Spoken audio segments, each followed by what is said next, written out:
Pada balok ABCDFGH diketahui panjang AB itu 12 akar 3, BC-nya 16, AE-nya tingginya ya yaitu 10 cm.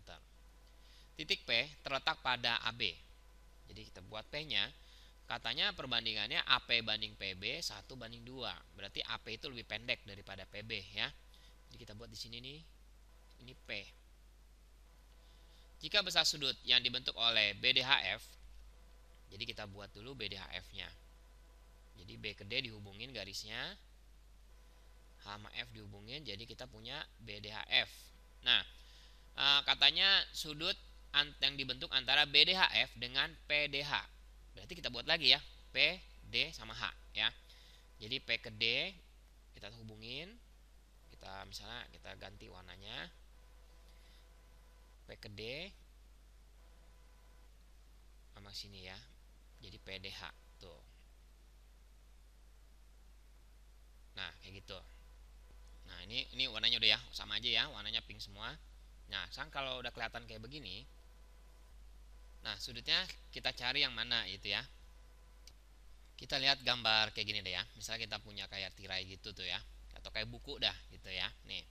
Nah, kalau kita punya dua persegi kayak begini nih, itu kan berarti kan kita kalau kita perlihatkan ya, ini di sini nih, itu sudutnya yang mana gitu ya, antara bidang persegi panjang yang ini sama persegi panjang yang belakang, ya kan? Nah, yaitu kita udah gampang ngeliatnya, kita pasti milihnya yang sini sudutnya, ya kan? Yang ini nih, yang antara garis yang ini sama garis yang ini, ya kan? Nah, ini berarti ini alfanya ini, gitu ya. Nah, sekarang kalau misalnya bangunnya itu ternyata dipotong, jadi maksudnya dipotong nih gambarnya begini doang tuh, tok gitu ya. Jadi kita cuma punya bidangnya itu yang belakang kan yang ini nih, yang persegi panjang ya, sama bidang yang segitiga begini. Berarti sama dong sudutnya, tetap aja kita pasti pilihnya yang ini juga ya. Padahal bentuknya tadi kan pertama kali ilustrasi kita persegi panjang dengan persegi panjang itu sudutnya yang mana gitu. Nah, ternyata kalau dipotong pun dia sama ya. Nah, ini sebagai bayangan aja. Jadi kita ilustrasiin ke kejadian sebenarnya atau contoh di sekitar kita ya. Nah, itu cuma membantu doang. Membantu supaya kita lebih memahami bangun ruang ini. Nah, sekarang kalau kita balik lagi ke gambar yang kita buat ini, di sini ada BDHF itu bentuknya persegi panjang ya. Di sini ada PDH bentuknya segitiga.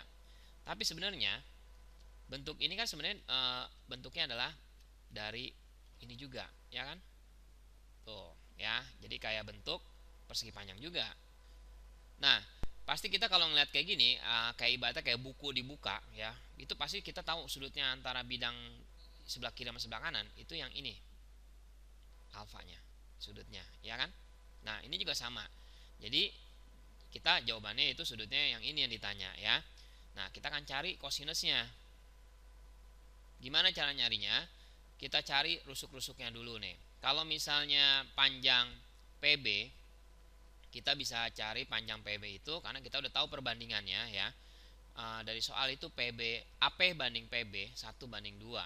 Jadi di sini perbandingannya 1, di sini 2 ya. Berarti kalau kita mau mencari PB, itu PB itu perbandingannya 2. 2-nya 2/3. Kenapa 3? Karena kita mau ngalihin AB keseluruhannya. Karena kita punya data AB itu 12 akar 3 diketahui dari soal ya. Nah, jadi kita tinggal masukin aja 2/3 dikali 12 akar 3. Kita coret ini 4. Jadi 8 akar 3 nih PB ini.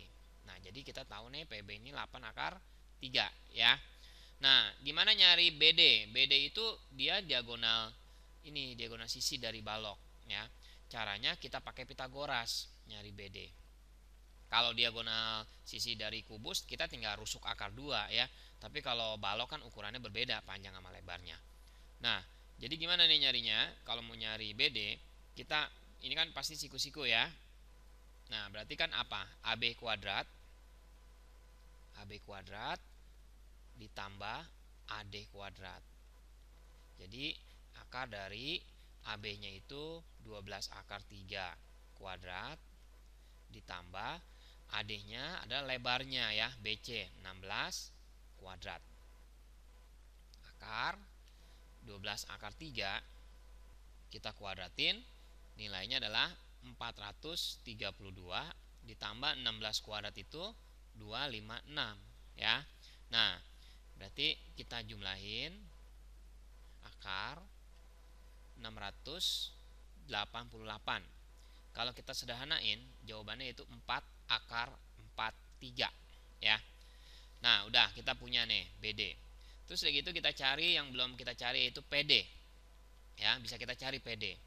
Nah, berarti kita cari nih kalau PD kita cari dulu AP. Nah, AP itu sepertiganya dari AB ya.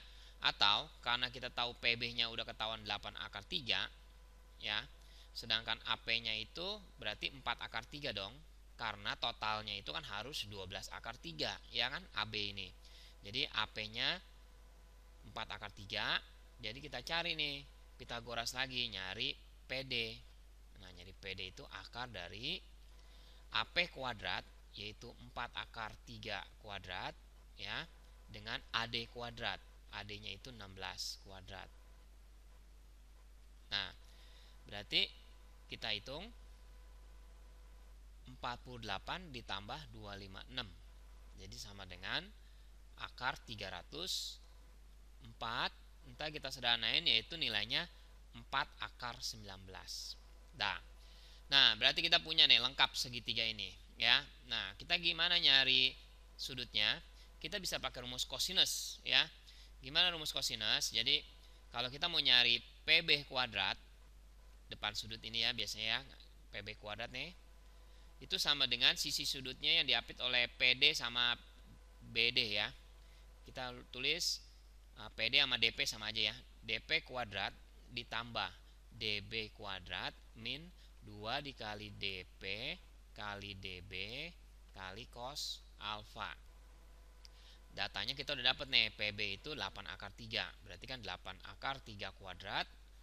DP-nya kita cari yaitu tadi 4 akar 9 ya. DP sama PD sama aja.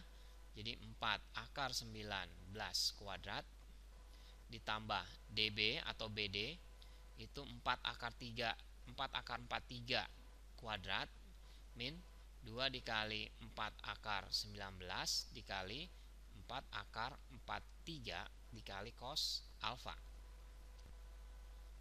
Nah, ini 4 akar 19 kuadrat yaitu 304 ya, karena kan ini akar 304 ya, 4 akar 19 ditambah 4 akar 43 kuadrat itu adalah 688 dikurangin 2 kali 4 dikali 4 itu 32 akar 817 ya, 19 dikali 43 dikali cos alfa. Nah, berarti ini kita pindahkan ke ruas kiri, jadinya dia nilainya plus. Jadi 32 akar 817 sama dengan 304 ditambah 688 dikurangin 192.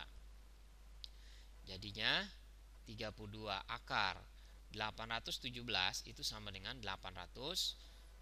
Ini harusnya dikali cos alfa ya, kurang cos alfanya. Dikali cos alfa itu sama dengan 800 ya, yaitu dari 304 tambah 688 min 192 ya. Jadi nilai dari cos alfanya itu sama dengan 800 per 32 akar 817. Nah, udah gitu kita sederhanain ya. Berarti ini sama ini bisa coret, jadinya 25. Jadi kita punya 25 per akar 817. Kita rasionalin ya, dikali 817 per akar 817. Hasil akhirnya 25 per 817 akar 817. Nah, berarti jawaban kita yang ini, yang E.